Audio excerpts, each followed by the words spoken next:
impetus for this is what? Just to find out what Hollywood knew and when? What are you asking here?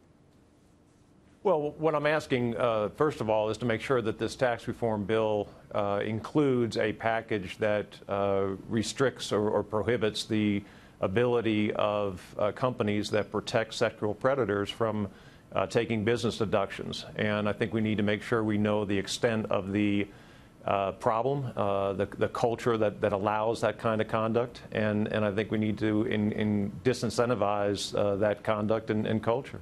You'd have to prove that the company was in on it, though, right? Well, no. The company oftentimes makes the settlement payment, and that payment can't be legitimized by the tax code.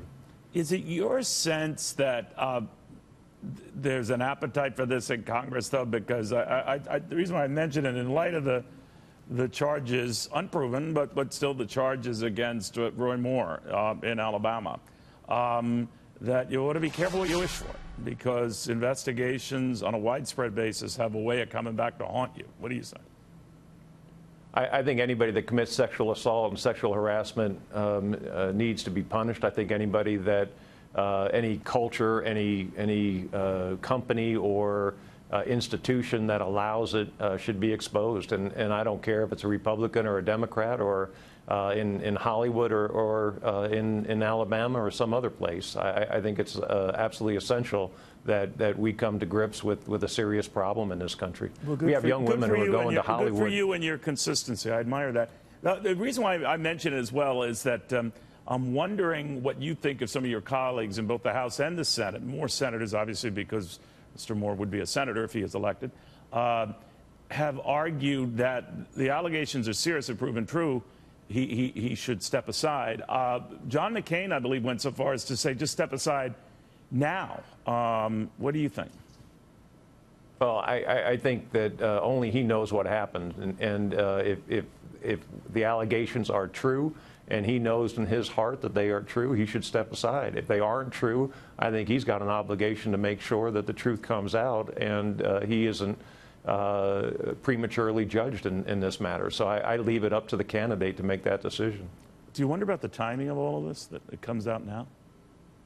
It seems like there's always an October surprise, and in this case, it's a November surprise. What do you think is going on? Of course, my company, no stranger to this sort of harassment and everything else, so I'd be remiss if I didn't mention that. But what is going on, and what, if anything, can you and your role, and Congress's role, do about it? Because it seems every day we're getting a new revelation, every day, a new personality. What do you think?